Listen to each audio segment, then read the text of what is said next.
Good, Jay? All right. Good evening, everyone. Welcome to the special meeting of the Hammonton Board of Education for March 19th, 2026. I'll read the open public meeting statement. New Jersey Open Public Meetings Law was enacted to ensure the right of the public to have advance notice of and to attend any meetings of public bodies in which their interests may be discussed or acted upon. In accordance with the provisions of this act, the Hammonton Board of Education has caused notice of this meeting to be published by posting the date, time, purpose, and place thereof on the Hammonton School District's website under current legal notices and posted on authorized premises, ensuring compliance with the 48-hour online notice requirement. This notice has also been maintained on the website archive for at least 1 week. We'll have a roll call. Is Mrs. Baronato expected? She's excused. Mr. Goya? Here. Mr. DiStefano? Here. Mrs. Donio expected? Blue shall be late. Mrs. Fallon? Is excused. Mrs. Girallo is attending on She's Zoom. Present. There we go. Ms. Hunter? Here. Mr. Pillay? Here. Mrs. Cola? Is excused. And Mr. Thomas? Is also excused. Mr. Lyons? I am here. All right. Okay. Let's go ahead and have the flag salute. Pledge allegiance to the flag of the United States of America and to the republic for which it stands, one nation, under God, indivisible, with liberty and justice for all. Okay. This is the first of 2 opportunities for anyone in the public wishing to be heard. You can come up to the microphone, give your name and address. Seeing no one, we will close the first public portion. Purpose of this meeting is to adopt our tentative budget. For those of you watching at home, there are 2 separate votes. There is a preliminary vote on the upcoming budget. The budget will then be submitted to the county office for technical evaluation. Once it comes back, the board has an opportunity to make amendments to the budget, and the final adoption will be at a meeting in roughly 30 days. In addition to that, we also have some presentations that we're going to talk through in public session. So, do you want to just vote on this stuff first? Or do you want to do the Whatever works for you presentations? guys. So, I think we can go through the agenda, Okay. I think, and then we'll have the presentations, because I know we have 3 tonight. I'll entertain a motion on finance items 2 and 3, because 1 was removed. Motion. Mr. Koya first, Mr. Kalia second. Roll call. Mr. Goya? Yes. Mr. DiStefano? Yes. Ms. Girallo? Yes. Mrs. Hunter? Yes. Mr. Pillay? And Mr. Lyons? Yes, motion carried. Next, we'll go to personnel item number 4. I'll take a motion. Mr. Kalia. Second. Mr. Koya. Roll call. Mr. Goya? Yes. Mr. DiStefano? Yes. Ms. Girallo? Yes. Mrs. Hunter? Yes. Mr. Pillay? Yes. And Mr. Lyons? Yes, motion carried. Next, we'll go to program students and miscellaneous items 5 and 6. I'll take a motion. So moved. Mr. Koya first. Mr. Kalia second. Roll call. Mr. Goya? Yes. Mr. DiStefano? Yes. Mrs. Girallo? Yes. Mrs. Hunter? Yes. Mr. Pillay? And Mr. Lyons? Yes, motion carried. We'll move to the addendum. I'll take a motion on finance item number 7. Motion. Mr. Stefano first. Mr. Kalia second. So on the question on this, again, this is the initial introduction of the budget. There's an opportunity for the board to meet in committee and evaluate, discuss, and make changes. This is by no means locking us in, but rather getting the bulk of the budget evaluated for technical appropriateness and all the things like we normally do. So that's where that is. There are items to discuss. We transmitted 2 days for board committee meetings to happen, so that people can be a part of that process in a committee meeting and talk through it. And I've asked our business administrator for folks that can't make either one of those 2 days to set up a one-on-one appointment to talk through all the things from the budget as far as any questions folks may have, and all of that. So we will make that happen, and then we're going to have a second final vote on the budget once we have a few more things figured out in about 30 days. So, okay, we'll have a roll call. Mr. Koya, Yes. Mr. DeStefano, Yes. Mrs. Gerallo, Yes. Mrs. Hunter. Yes. Mr. Palea, Yes. and Mrs. Donio.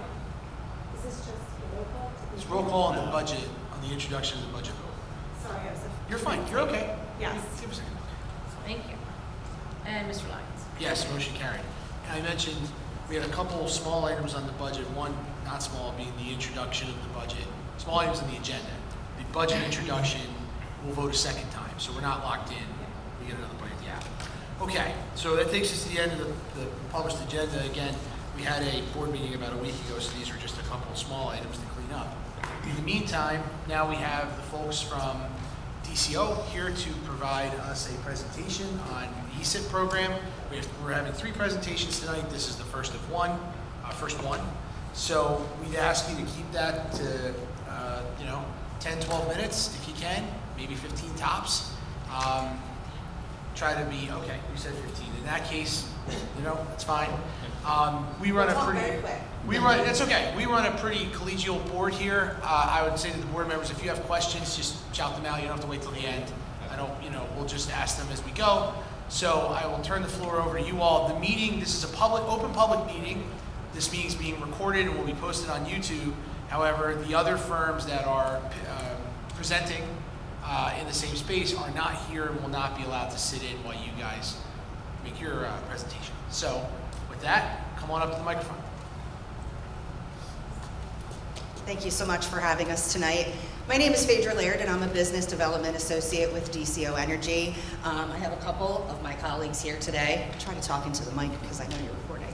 So I have Greg Burns behind me. He is the Vice President of Business Development, and Matt Adelphio, who is our engineering manager.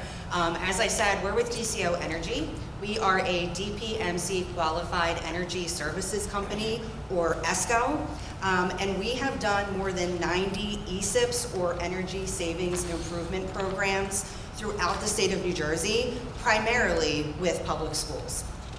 I know that we're limited in our time, and we'll try to keep it tight. So to keep things moving efficiently, you'll just hear from the 3 of us, but we do have a couple other members of our team. Since we are so close, our office is in Mays Landing. It's literally 20 miles door to door. I said, come on by on your way home from the office and sit in so you could see the team that you would be working directly with if you were to choose us to partner on this project. So we aren't just an ESCO, we are your neighbors. And that's why we're really excited to have this opportunity. So thank you for bringing us in tonight. Emma, Bill, they're on the engineering side. I figure I should give them a shout out. And Dan oversees all of project implementation. So just so you know who these faces are, if you do choose us to work with you, you're gonna think that we're members of the district here because we will be here all the time. So DCO Energy, we have all the capabilities of a large national company, except we are New Jersey based. We have more than 1,000 employees, and all of our decision makers are local, and they understand all the nuances of doing business here in the Garden State. One of the things that I personally love about Hammonton, besides Bagliani's, is the pride that you all have living, working, and raising your families here. It's truly a tradition of excellence. You have the printout. This is the same thing that's on the screen, but you can just take notes if you want to, or any questions that you want to shout out that you don't want to interrupt. It's truly a tradition of excellence here, and that's something that we really value and respect. At DCO, we have the same pride and work ethic that Hammontonians are really known for, and we hope that throughout this process and this presentation, you'll see that hopefully we are the right people to partner with this job. Tonight we're going to talk about the ESIP process, what you can expect for us and our performance, and ultimately that it's really about your priorities as a district. This is your project. So let's dive into what ESIP really is all about. It is a It's simply a funding mechanism. It is a budget neutral, which I'm sure you're happy to hear, Terry, budget neutral financing mechanisms that allows big public entities like a school district to make capital improvements with no money out of pocket, no upfront costs, and there has to be guaranteed energy savings. I don't have to tell you that as a school district, you're very limited in the options you have when you want to make capital improvements. ESIP is really the only one where there is no taxpayer impact.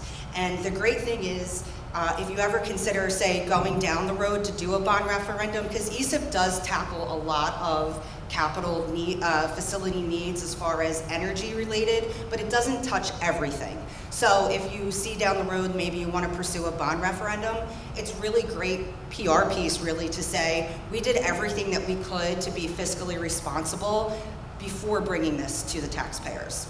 So I'm going to turn it over to Greg, who's going to talk about the process and kind of the steps that are involved. Phaedra. Yes, good evening. Thank you for having us. So as Phaedra mentioned, this is our proven process that we've used to help over 90 public entities here in the state of New Jersey alone. So how do we get from where we are today to a fully implemented and saving on your energy utility bills right now, where you get new facilities, upgraded facilities? So we start at phase one.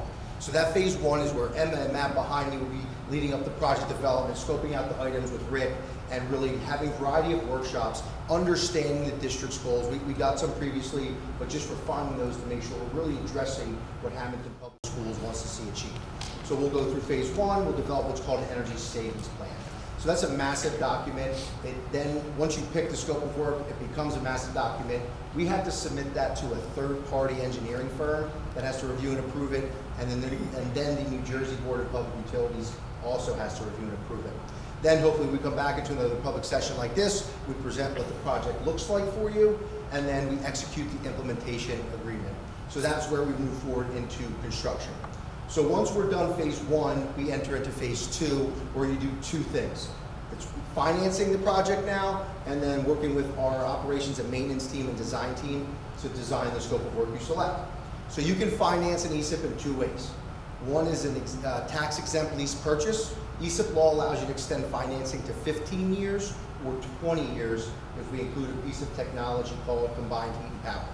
You can do refunding bonds, but it's the same process and it's the same 15 to 20-year requirements. The difference is it just depends on the market rate at the time. For example, we just financed the project 2 weeks ago. We got a 3.5% interest rate, so that's still better than you get in the lease market rate. That is determined, the financing route is determined by your financial advisor and bond counsel. Bill and Dan and Matt and Emma work on the design documents. So we design it, we get ready to go out. So once the design is done of the scope of work you select, we then go into procurement.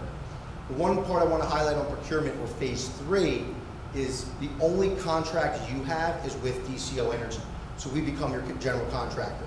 So as Phaedra mentioned, we're a national company, but we hire local subcontractors. We're local, we hire firms that really work here in the state of New Jersey. We work closely with some of the existing contractors, Peterson's of the world, the Falaskas, different entities that all work and live in this area as well. So we get through procurement, all the subcontractors are awarded after your approval. They're awarded by DCO through our subcontracting process, again with your approval. Then we go into construction. So that next phase is then the implementation, where Dan takes over. We're installing the lights, the HVAC equipment that Matt will touch on. That takes a little bit of time. You can see at the bottom, approximately 11 months. Once we get through the implementation of the measures, then we enter the performance period, which is the energy savings guarantee. So I'm going to jump to the next slide, and it's a little bit difficult to see from here, but the table to the left is your ACFR. We compare what we had from the baseline period of your most recent ACFR towards the ESIP RFP utility bills we had, and they're pretty close, within 50,000. So the gray column, that 1.4, almost $1.5 million, that's what you spend as a public schools, as a district, to operate Hammonton Public Schools every day. If you don't do an ESIP project or you don't implement anything, that's going to continue to rise as you either consume more energy or your rates continue to rise. The middle part is where the ESIP comes in. So you see the blue and the green part, it's about $425,000 a year savings plus the $3,000 of excess cash flow. So that's where you're able to now use that $1.5 million to invest in your existing public facilities. So that's a massive win for not only for the district, for the students and the community, but really, right, the taxpayers. It's funded through those energy savings. Then over the term of the project, right, those energy savings keep to go throughout the 20-year period. Again, ESIP, energy savings are covering those costs on an annual basis. There's a few project scenarios. Again, the middle one is the one I wanted to focus on. There's a 15-year 5% that's required by the Board of Public Utilities RFP. The middle one, the case 1, case 2, I know we talked last year about some solar and the absorption chiller. We walked last summer with Rick to look at some issues you were having. But you can kind of see the numbers. We're going to work with the district to get the utility rebates through South Jersey Gas and Atlantic City Electric. They go directly to the district. And I'm going to turn it over to Matt now to talk about those energy conservation measures that are so important to the district here. Thank you, Frank. Sorry, Matt, before you start. Yeah. Are the rebates, so in this calculation for base case, are the rebates from South Jersey Gas, Atlantic City Electric, you're assuming that we get them all and it all goes fine? Correct. That's baked in? Correct. Now, those rebates are funded by the BPU or by the power company? Those are by Atlantic City Electric and South Jersey Gas, By the independently. utility by All the right, but utility. in other words, is that like a flow down from the BPU, or is that like an annual appropriation? Yes. It's based on the scope of work we implement. Okay, my question, where I'm going with my question is that a guarantee? Or is that the kind of thing where they have to? It's not guaranteed, but it's because we can't dictate what the utility companies do. Great question, but we've been overdriving our rebates and incentive projections by about 25%. Okay. Good question. Good answer. Good to continue? Awesome. Thank you, everyone. Now, hopefully to answer the question that I think is the reason why we're all here, and it's what is this project going to impact for the community and for the facilities of Hammonton Public Schools? And I want to stress Hammonton Public Schools because this is not your architect's project. This is not DCO Energy's project. This is Hammonton Public Schools project. We are here to hopefully be selected to be your trusted energy partner to help guide you through the ESIP process and deliver the amount of facility improvements that the district needs without impacting the taxpayers. Now, included within our RFP response was a slew of different energy conservation measures. I think there was 19 different measures included. And this is really just a starting point. This is not the end-all be-all for energy conservation measures. This is a living and breathing document that we are going to continue to modify throughout the investment grade audit period with the district. We know school districts are dynamic. We're flexible to increase and add priorities as the district changes to make sure at the end of the project that Hammonton comes away with the most impactful project possible. But for the sake of time, I don't want to dive into all the technical measures that we evaluated, but some of the key 6 that, talking with Rick and the facility staff, walking the sites, and reading through the local government energy audits, we determined were some of the most impactful in our eyes. Starting off with LED lighting upgrades and lighting controls. As you can see, there's a bunch of existing fluorescents throughout the district. These are high energy users. Fluorescent lights compared to modern LEDs use 2/3 the amount of, or 2/3 more of the amount of energy compared to modern LEDs. Any light that's typically a 2x4 or 2x2 fixture would be replaced with what we call the doctor's office look. So it's a modern flat panel LED kit. It's a smooth light. It adds improved visibility to the classrooms as well as an improved look to the school district. So it's something the community would see the first day they walk in and the project's underway. All lights come standard with a 10-year warranty, so that is something that district would not have to pay for out of pocket for the next 10 years.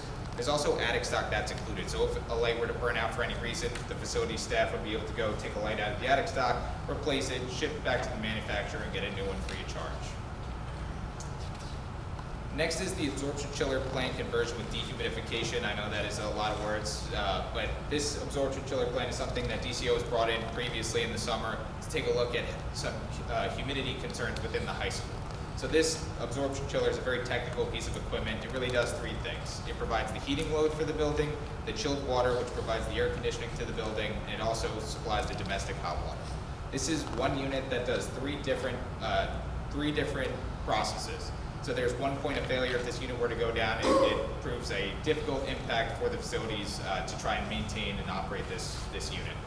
Our solution to this humidity problem that was caused by this absorption chiller that is known issues throughout the district, we've seen a bunch of them fail in other school districts, is to replace this unit with standalone condensing hot water boiler plants and an electric chiller that you'd see in other school districts.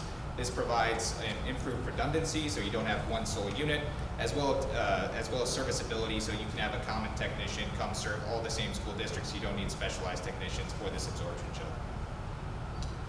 Next is the energy management system. The district does have an existing energy management system from a couple different manufacturers, a couple different controllers. So we'd replace any proprietary controllers with non-proprietary, allowing for the serviceability to be improved as well. You're not tied into a single sole source. DCO is manufacturer agnostic. We do not manufacture any pieces of equipment ourselves, so it's really the district's priority of whatever companies they want to use as a provider. Next is split system HVAC replacements at the middle school. This provides the cooling. These are Daikin VRF heat pump units. These units are 12 years old. Parts are hard to source. So they use older refrigerant that is less environmentally friendly. So replacing these will allow WIC and facility staff to be proactive rather than reactive, improve comfortability in the classrooms, and more reliable.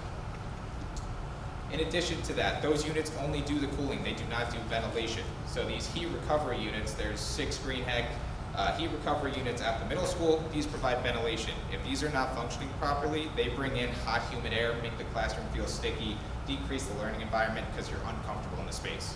Replacing these with new high-efficiency units that are able to dehumidify before that ventilation air comes in is critical to making sure that this is a comfortable learning environment. So replacing these with new DOAS systems, a dedicated outdoor air system, will improve that functionality. And lastly, I want to touch on safety. I know Greg mentioned that safety is huge with DCL. We've read the strategic plan as well. We know safety is huge in Hammonton. The addition of field and parking lot lighting. As we were walking through the sites, Rick pointed out that there was some visibility concerns with the parking lot. It's very dark at night. So lighting up the parking lots and the field at the middle school is another key point of our project. Now we'll turn it over to Greg to close it out. Thank you, Matt. One part of our projects, the end of our projects, we call it an energy conservation measure, but it doesn't conserve energy, right? The construction part of our projects make an impact within the facilities, receive energy, lights, HVAC upgrades. But the other part we do is, right, we're local, we're neighbors, we're here. We want to make an impact in the community in which we work and live. So we offer quite a few opportunities. We've had scholarships and internship programs. We give back to the district to work with students, any students interested in a construction career path. We also offer live classroom and women engineering and construction. I have 2 daughters that are 5 and 3, so I really push the women in engineering and construction. So try to bring them into the field and give opportunities that students might not have otherwise had. The other part we really are proud of is DCO is recognized nationally as a strong supporter and hirer of veterans. So the veterans that go out and serve us in our community and protect us back home, we look to take care of them when they get home. So that's where we're fortunate enough to be able to do that. Again, we do look to work with local partners. And then for transparency, if selected, we do create a specific project website that can be uploaded directly to the Hammonton Public Schools website, so you can see what's going on from a construction standpoint, energy saving standpoint, and a community outreach standpoint. And then just finally, just wrapping it up here with a couple more things, is our EMR, our experience modification rate. This ties directly to safety.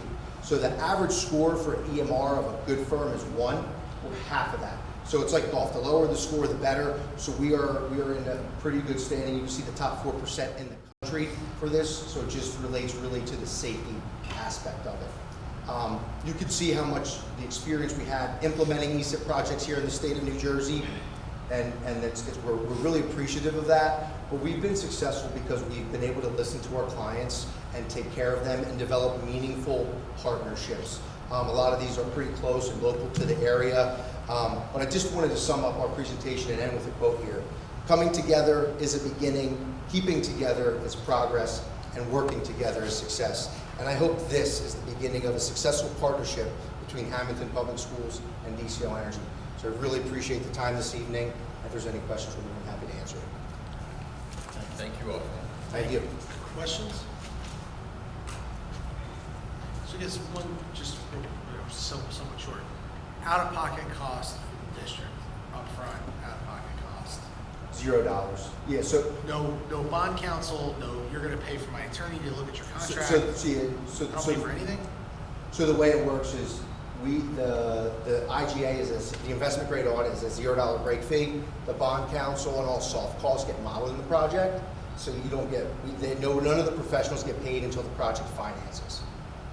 And just one thing I want to point out, this was started back in October, and just so the board can hear, because we're behind the deadline, we're way late, will you need to update the proposal in any way No, before we finish our evaluations? we're extremely comfortable with the proposal. We think we can deliver maybe even more than was initially what was proposed.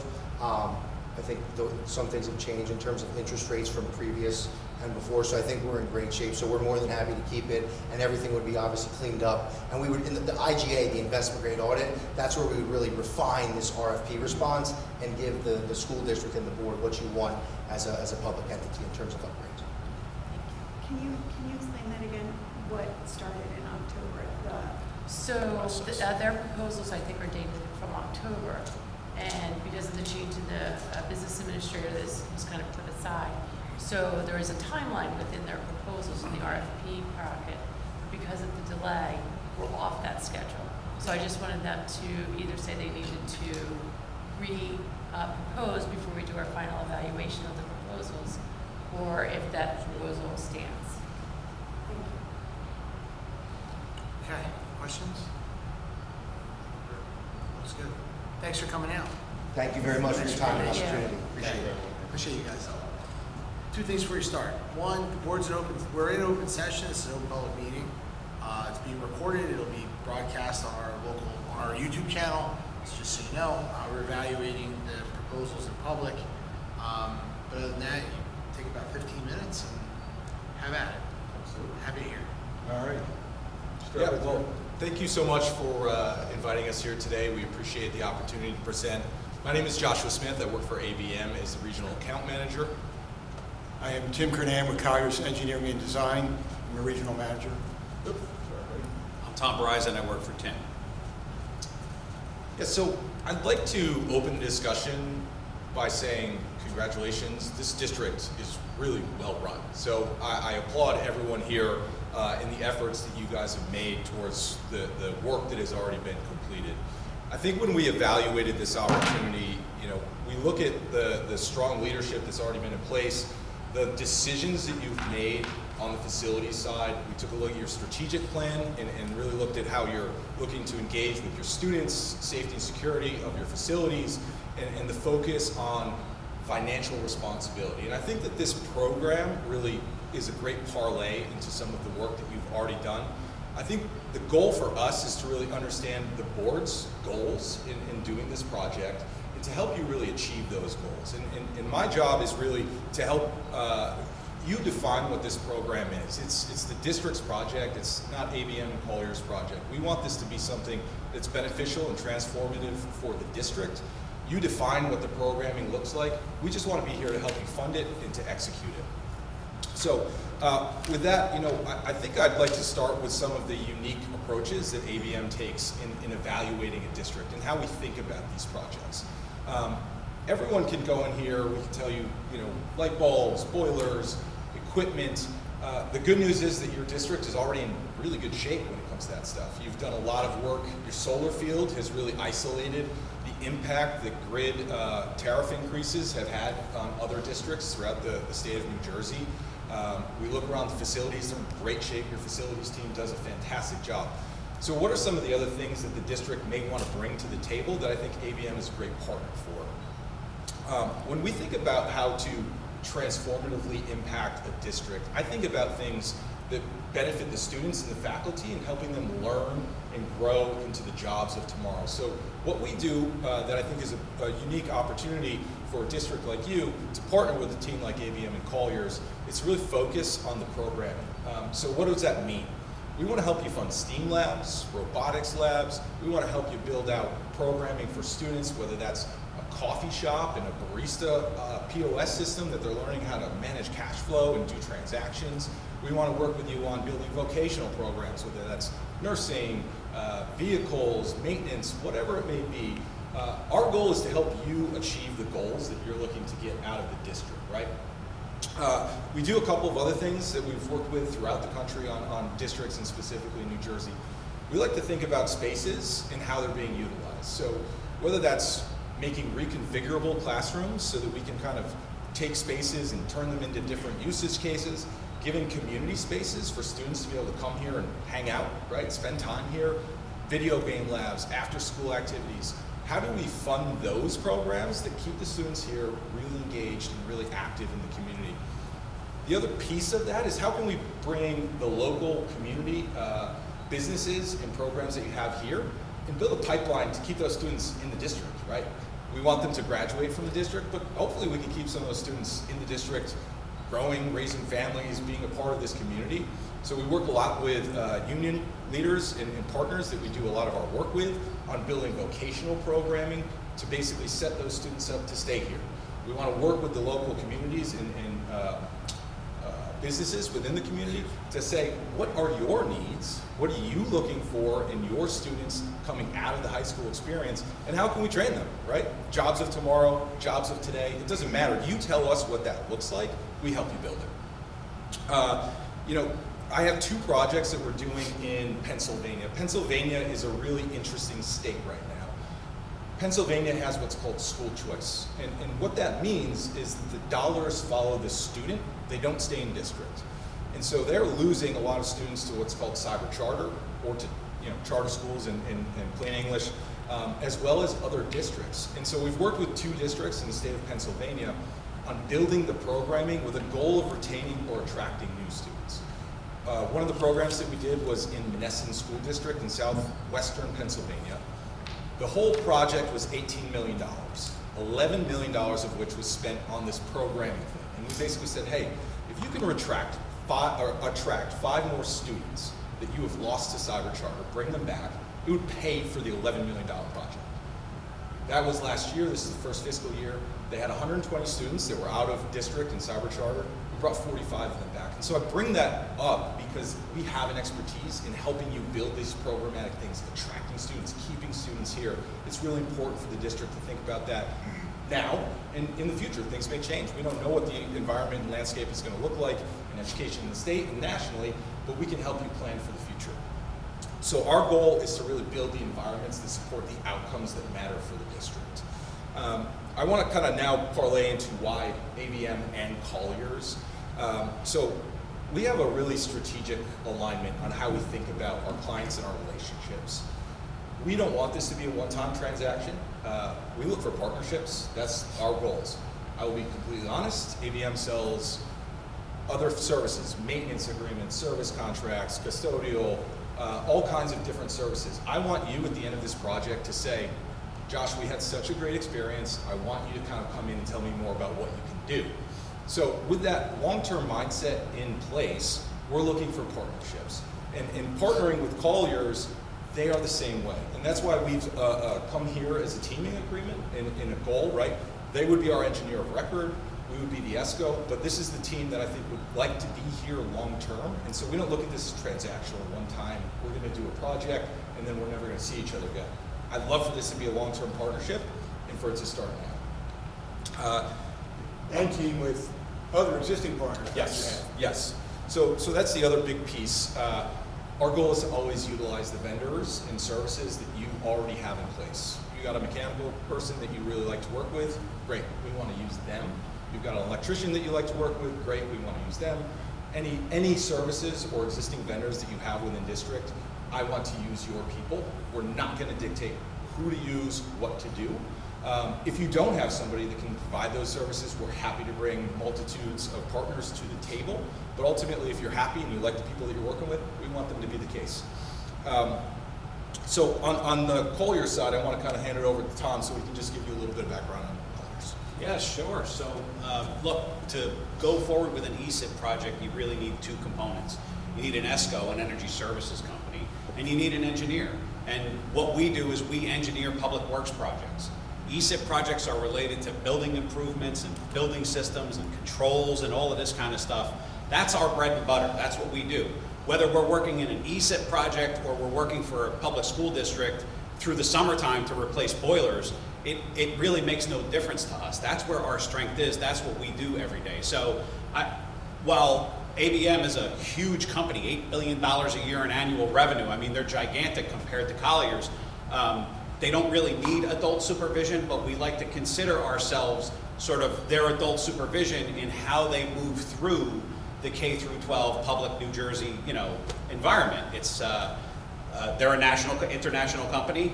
We're a New Jersey company. We're national, but we're a New Jersey company, and we really spend a lot of time paying attention to what resonates with school districts and how to navigate processes, how to streamline procurement and things like that. When you decide to go forward with an ESIP project, the first thing you do is drop 10 to 20 projects in your purchasing agent's lap.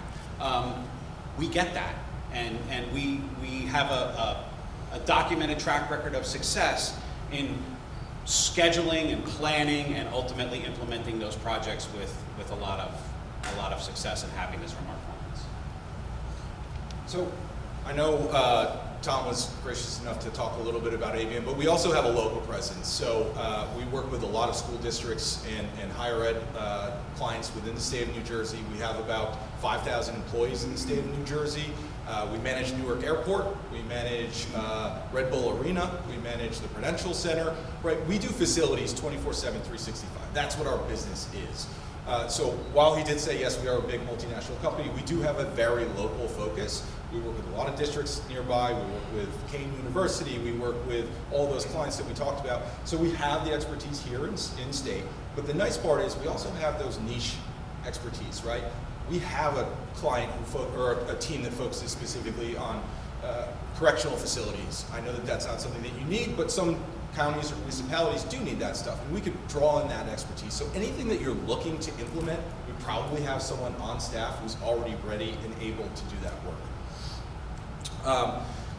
I'll kind of wrap this up here by saying the most important thing to consider when we're talking about these is fiscal responsibility, right? That's what it says in your strategic plan. We want to agree with that.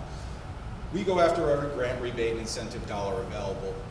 The other component that we really want to evaluate is how else can we pay for this? I want to give you as much funding as possible and let you decide whether you want to spend it, whether you don't, and how it gets spent.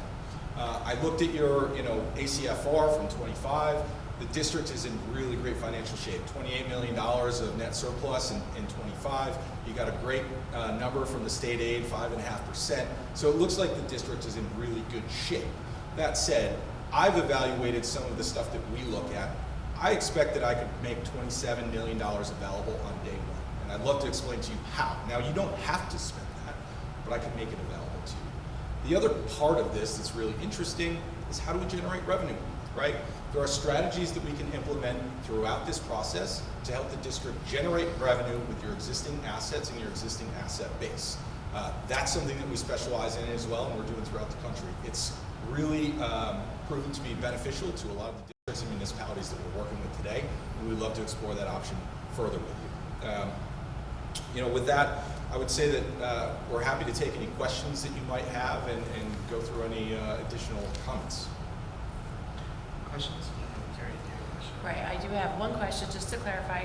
As you guys are well aware, you submitted back in October. Yes. And because of the change in the business administrator was put off, we just want to confirm with you that whether you need to resubmit or reevaluate your original proposal, or if that one still stands, because we're going to go through that next process. Yeah, I don't see any reason that we would have to reevaluate or resubmit. Agreed.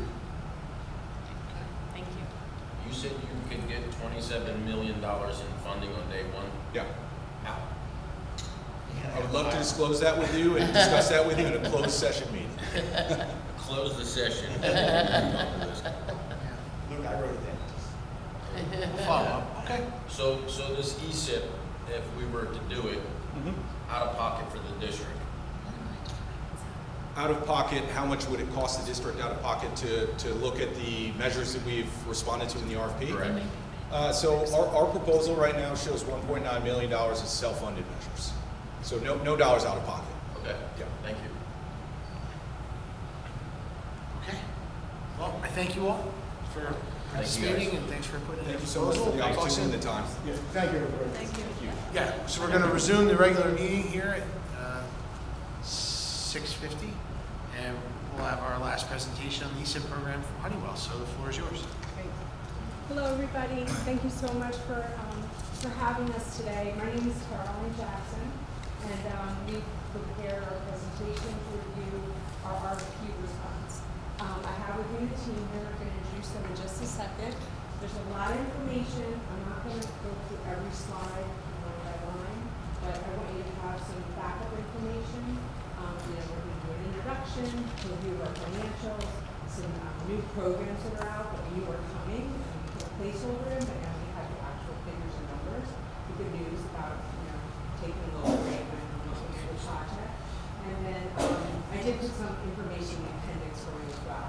So I don't have like a real technical review because of the short time frame, but it is there for you to go to look at. Karen, before you go further, I'll tell you that we had 2 prior presentations tonight. They were all done in the same format. This is a public, although there's not a lot of people here, this is an open public meeting. The meeting's being recorded. It'll be broadcast on our YouTube channel. So I told the other folks that came in the same thing, so I want you to know that as well. Okay, thank you. Thank you. All right, so lots of acronyms that are in industry, so I put them there for you. So I sometimes say, make me $1 if I use too many. We try to make this, understand, it's new to you guys, but for us, we talk about this every day. Looking at doing ESOP, an energy savings improvement program. We're ESCOs, energy services companies, and we're working with Florida Public Utilities, BPU. Again, I just like to put it in. So my name is Caroline Jackson. I have been working in this industry since I moved to New Jersey a very long time ago. I don't really want to stay home. But I have 3 children. I live right on the south side of Hammonton, so I can all that roads here.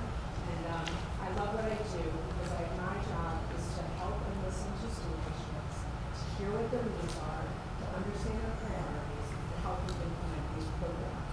Looking at improving conditions in schools, saving energy, and recently doing so much with rebates and grants to help fund these projects and bring more to school districts. Oh. Was that loud enough for you guys? It's because it's being recorded. Okay. All right. So, here with me today is some members of my team. We do have a lot of other team members. With Honeywell, you get the people that work on your projects and a lot of other resources. Paul Peters, my solutions development engineer, is here. I'm going to let everyone introduce themselves. Hi, my name is Paul Peters, solution development engineer. My role in this project is basically to put the energy conservation measures, your energy conservation measures together for the district, come up with a good project. We calculate all the energy savings. We're responsible for rebates. We're also responsible for costs of the equipment. Tim Laverick is our project management lead. Hi, I'm Tim Laverick. I'm the project management leader for New Jersey. I've been with Honeywell about 14 years. That whole time has been spent doing ESIP projects. So myself and my team, we have a lot of experience working in schools. Most of our customers are school districts. My role is, and my team's role, is to make sure the project is delivered smoothly, on time, under budget, safely, minimal disruptions to the school day, coordinating all that stuff with you guys. So that's my role, and I'll pass it over to my team. I'm Saurabh Biravatkar. I'm the Grants and Incentives Senior Advisor.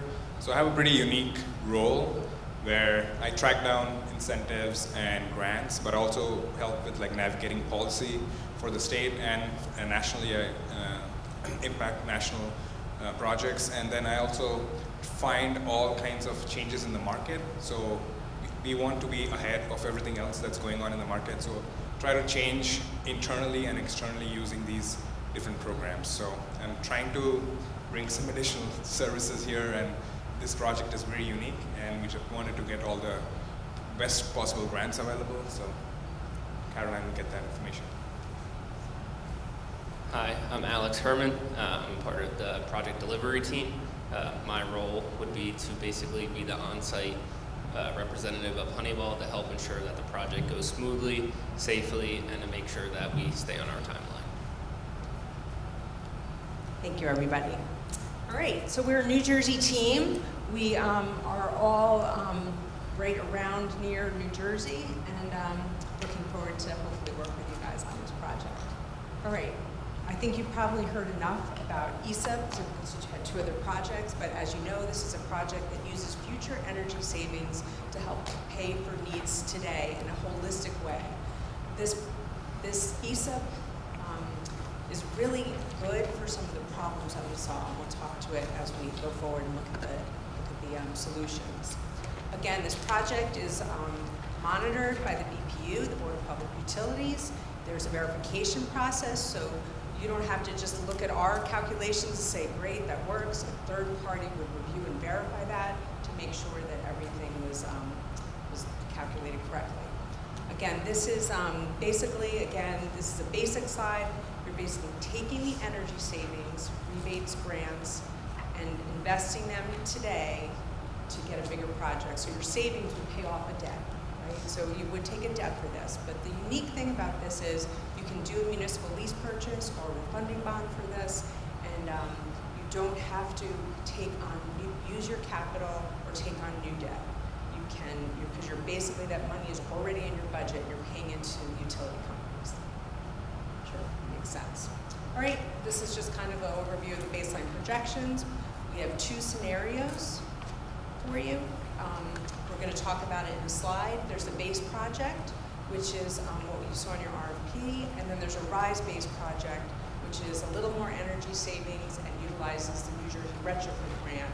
I gave you a handout of that. That's a grant that was just, we knew it was coming, but it was just published in January. So we're able to update our projections based on that grant.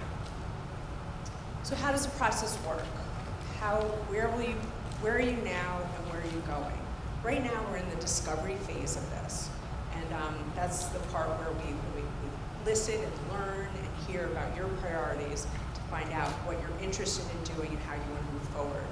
Then, and I'm like part of the process all the way along. I'm always helping, listening and learning and telling you what's next, helping you figure out how you're going to do your financing, getting the BPU approvals, et cetera, et cetera. Then Paul takes over. He's kind of the lead of the energy investment grade audit in New Jersey known as Energy Savings Plan. That continues through doing the final costing and design, and then we move on to Tim's team, implementation team, for procurement and for construction. So everything will be procured as per New Jersey law, and we will competitively look at that for you. So you're purchasing Honeywell for all the services to bring you, but then everything is procured and all the different subcontractor solutions. And then if you should choose to have a guarantee, which you can get a guaranteed savings, 50% of our projects are guaranteed, 50% are happy with third-party review. That would be Frank Capitamino, be the M&B specialist. So I just put this in. I don't always use this slide, but you're probably thinking, well, we know what a construction project is. This is kind of a list of the differences, right? In a construction project, if you were to say, oh, what's our existing conditions, you would hire a consulting engineer. We're going to do all that for you as part of the ESEP. We've already done a lot of work already, and then we would come to you with a menu, basically, of measures that you can do, what the costs, what the savings are, how the rebates and grants work, do the grant applications and the rebate applications for you. That's all included. You're getting a turnkey solution that you don't have to, it's simpler in the sense that you don't have to work with a number of different people. You don't need a separate commissioning agent. It'll be simpler than what you think. One of my clients, or our clients, I should say, North 140, he's up in North 100, and she said, I had so many questions. I had never done this before. She was a new BA when she did this. She's like, you guys handled everything, the pre-bid meetings, the walkthroughs. We are the partner to do that with you and help you design and decide. So you're going to find that a lot of things are included in an ESCO project or in the ESEP. No change orders. You're taking a loan based on the savings. We can't change the cost of the project, right? So that's another thing that our districts really do appreciate on these projects. All right, so in your RFP, there were 3 scenarios. Like I said, scenario 2 and scenario 4, that's updated with this New Jersey retrofit grant that could be available to you. As soon as this grant came out and we started to understand what the parameters were, we mapped this project onto it because of the uniqueness that you have 3 of your schools are all within a very small radius. You can qualify as a campus and you can meet the 10,000 metric ton reduction that this grant qualifies for. So this grant brings you over it's $7.9 million. You would need to get the carbon reduction. I know you do have some solar, but there is opportunity for more solar. It would require you to own the solar, but then you have all the control of that, and you have a additional revenue streams that we've been available for the district. So again, I know I can't get into all the details of that right here now, but it's a really good opportunity, and we're very excited about that and solving some of your other problems. So the first scenario is a $10 million project. The scope is not very different.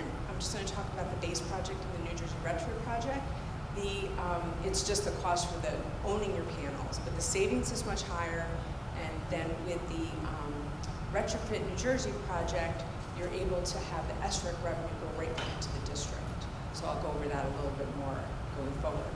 Again, we always like to show where these numbers are coming from. Are they real? Can they really happen?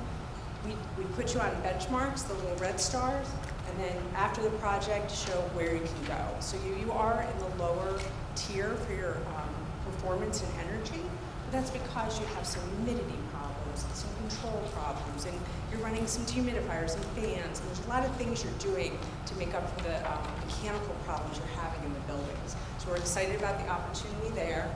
Then we benchmark you next to other projects that we have done and show where your savings are, right? So we know that the savings that we're projecting, again, this is preliminary right now, the investment of your daughter will be done.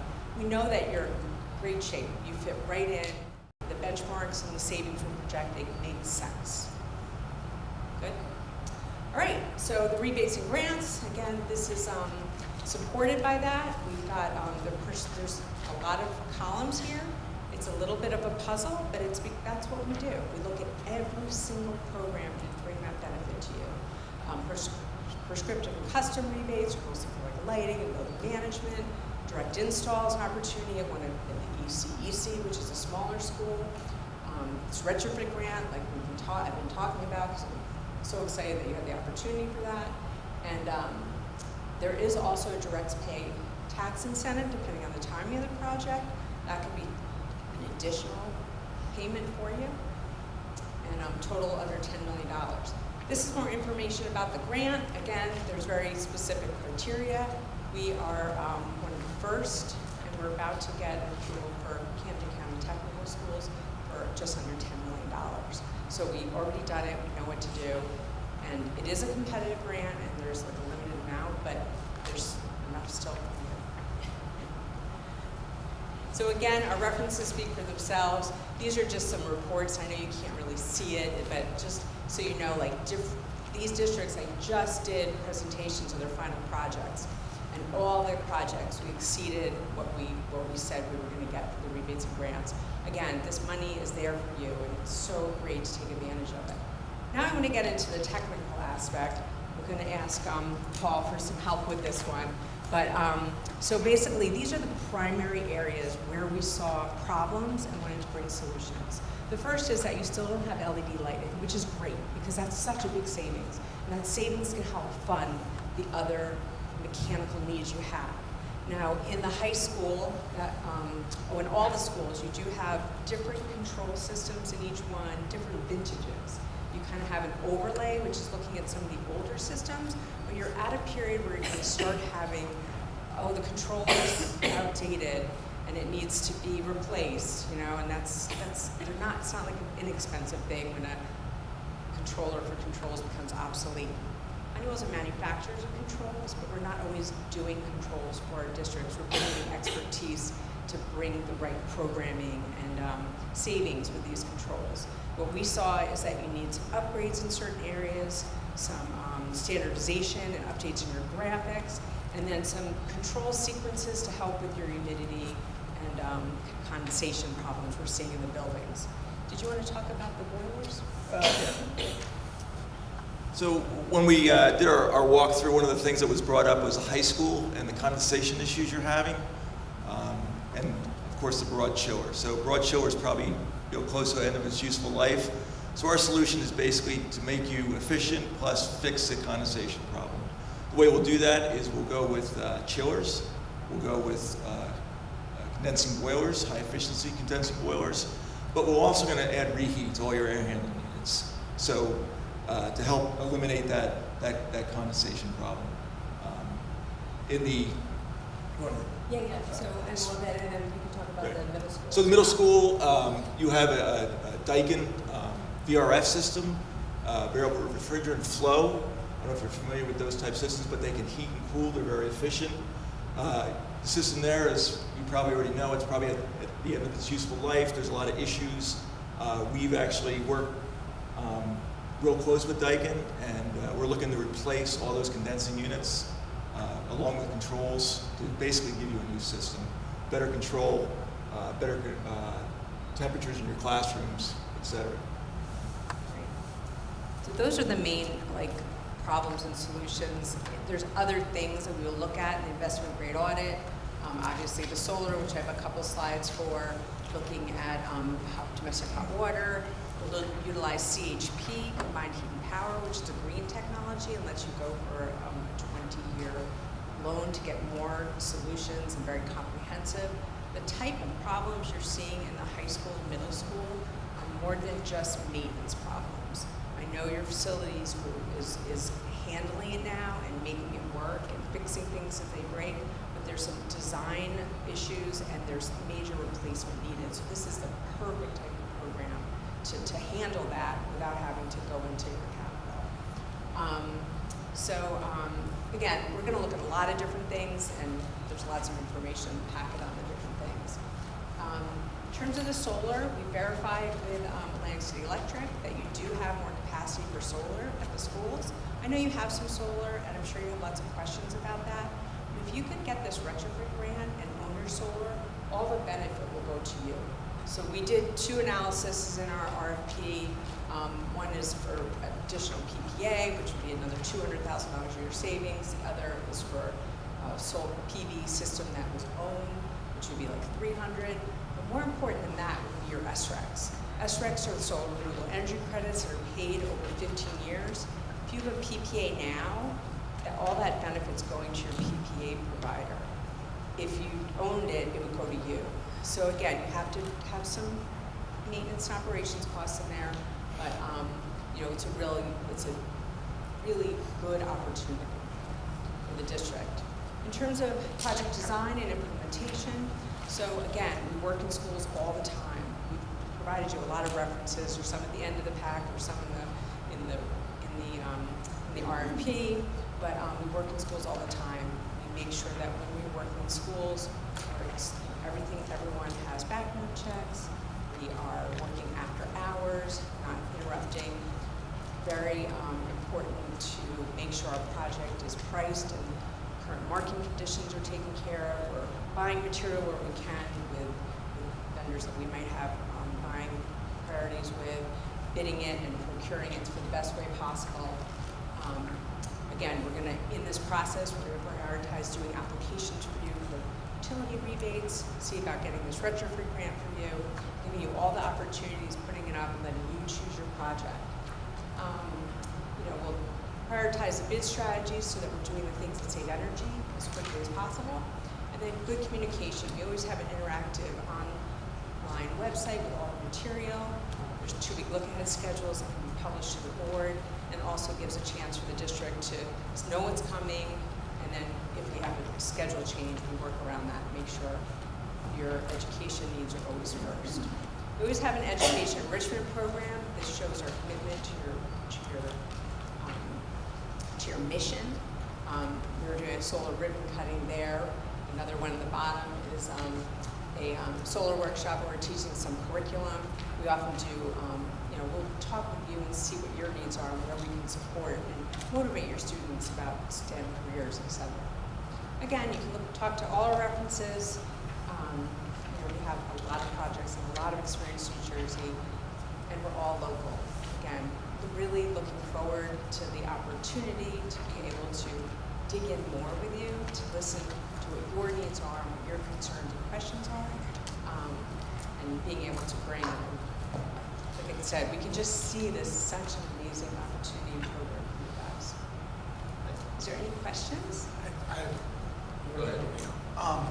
We'll talk solar in a second. So we have some solar now, and I'm only one board member, so I'll speak for myself. I would like to have, I'm not happy with the solar we have now, and there's reasons behind that.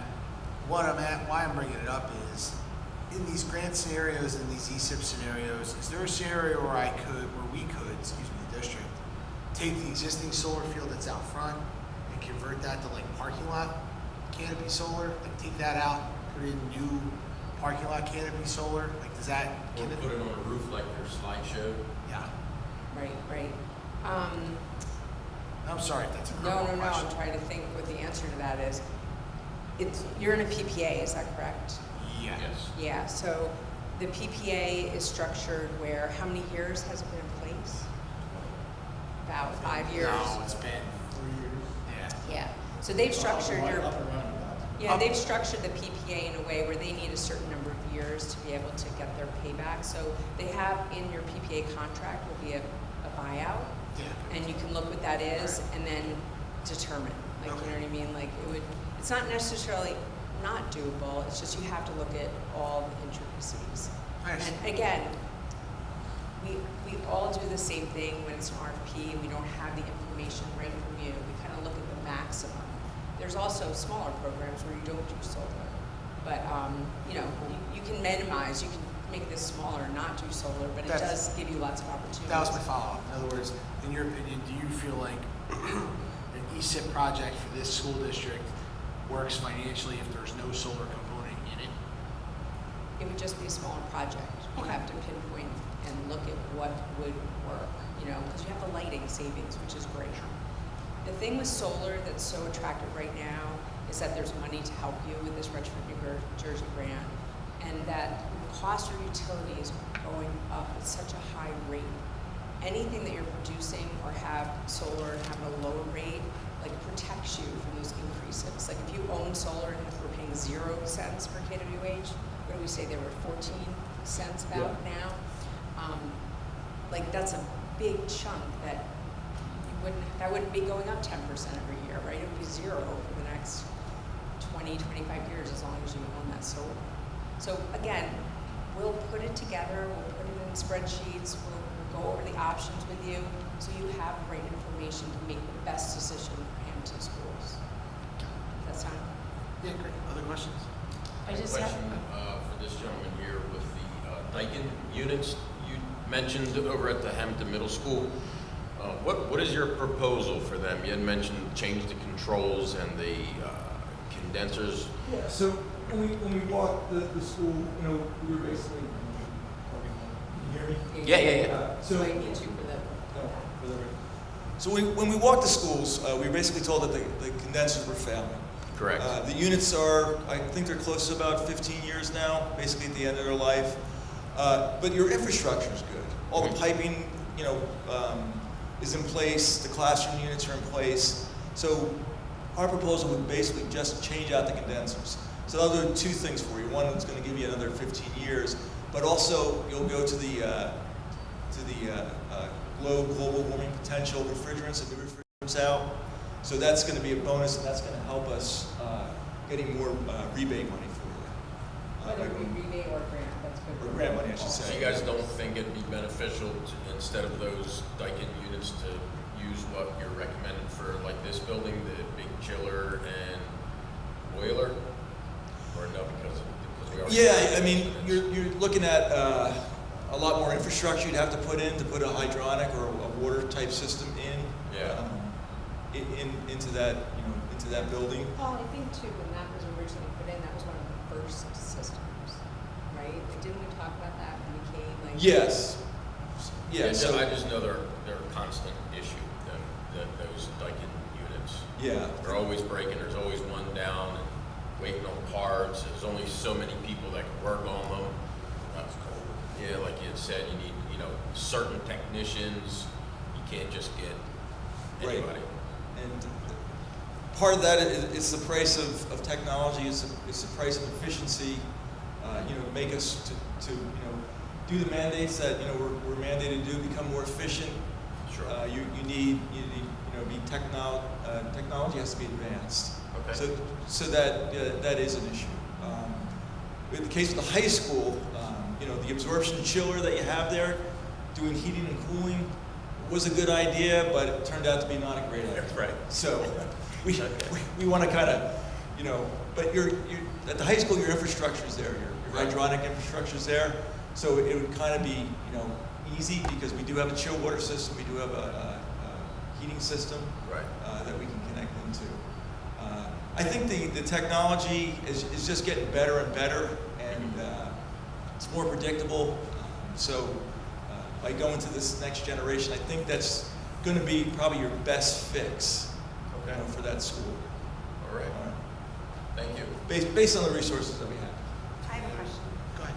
So my question is, I'm relatively new to all of this, and it's a lot of information to digest with this ESIP. And so the way I understand it, ESIPs allow districts to upgrade facilities without raising taxes. And that something you mentioned, Carolyn, was taking a loan based on savings. So if, let's say, we have a project that we want to do, how do you explain this in a very simple term to the residents of our community? You know, oh, wow, it sounds like you guys have a lot of projects going on. How do we explain that to somebody to say, well, no, there's all this savings and we're going to take a loan on the savings? Explain Yes. that a little, just in, you know, a few Yeah. sentences to kind of like simplify Again, it. I came out of the racing here. I'm going to go back to this slide right here. So basically, Because I'm not sure people would understand exactly what No, you and we said. often get like it sounds too good to be true. Right. So right now, your bill with Atlantic City Electric and your gas bill and all your utilities is about 1.4 million. And this is running on older technology lighting, very old controls, you know, a chiller system that's giving you problems, so you're doing extra things to keep it kind of working for you. And the BRF system, again, that there's like inconsistencies, like the gym isn't, one of our ECMs, which I really didn't even talk about, was like putting in air conditioning in the gym in the middle school, which would like even things out so it wasn't being pulled from the classroom. Like there's a lot of humidity and issues. So anyway, you're paying 1.4 million now. When we look at your benchmarks, you definitely have room to save based on an average high school, an average middle school, and an elementary school. So we would look to reduce your costs from 1.4 in this example to the other blue part of the circle, which would bring you down to about 700,000, right? So that's a savings, and that savings would then pay off your loan. So right now, that money is already in your budget, right? It's paying to Atlantic Electric, it's after your gas, and then it will then pay your funding bond or municipal lease purchase, whichever one you decide is the right solution for you. So do the ESIPs help with that loan funding? Do they? So you know, we'll decide with your financial advisor, you know, you'll decide which is the best option based on what size project and what the rates are. If it's a refunding bond, it's one process. If it's municipal lease purchase, it would be a bid for financing. And just like you would finance like a addition on your home or Right. doing your basement with a home equity loan, you take a loan and then that loan is paid back from the savings over 15 to 20 years. Again, depending on what you try. So, and then what helps and why I made such a big deal about rebates, grants, incentives, that reduces the amount of loan you have to take.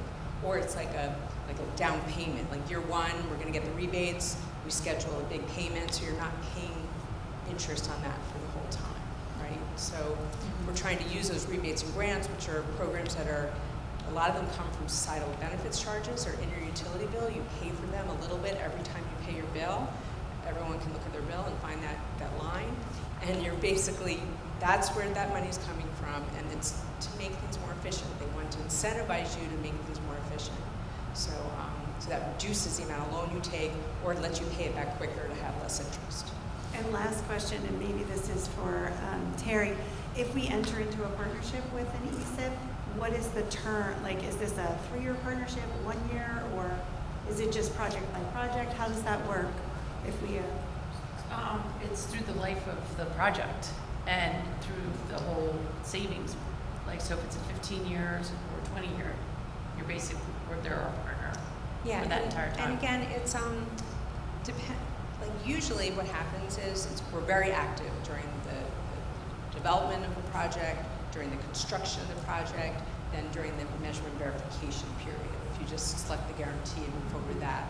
Typically after 1, 2, 3 years, you said, you know, we made this, because there's a cost to do the measurement verification and select that guarantee. And, you know, usually after 2 or 3 years, you're like, you know, this is going great. You know, we don't need this anymore. So like, you know, and some, you know, no service is involved in this. Any service would be separate or decided separate. So sometimes our partnerships, you know, we're still there for you. Call them up when you have a question. Like, we're always coming back and helping. You know, every district calls me, how much should I raise my utility? I'm like, I don't really know. I know, you know, maybe I know a lot of things. But anyway, you know, we try. We're there for you. We help you. But the partnership, hopefully we're done and leave and you're happy and moving forward and everything's working well. You don't have as many problems. So it could be, but we're always, like I said, we never leave our districts. We're not always providing service. And you're not always in that things we have to pay anymore. The project is a project. And once that's done, anything is a choice after that. Thank you. So I just had one question. Because of the delay in us making a decision, because your proposal was from October, we've obviously missed all the deadlines. We just wanted to officially confirm that the proposal that you had provided for the RFP for the team to evaluate is the proposal. You don't need to make any changes. No, that's correct. That's correct. Thank you so much for doing that. Any other questions? All right, we appreciate you coming out. Appreciate you submitting. We'll deliberate for, you know, Terry's office. Okay, great. Well, we look forward to your decision. We look forward to helping you brainstorm this and come up with a final project. And all the best to you. Thank you so much for the opportunity. Thank you. All right, back to the regular agenda. We're going to go to the second public portion. Anybody wishing to address the board, come on up to the microphone and give us your name and address, and you'll be heard. Seeing none, we'll close the second public portion. Unless anyone has anything, we'll go right. I'll take a motion to adjourn. Motion. Mr. Coy. Mrs. Hunter. All in favor? Aye. Any opposed? All right, we are adjourned. Thank you, everybody. I know 2 meetings in 1 month is tough.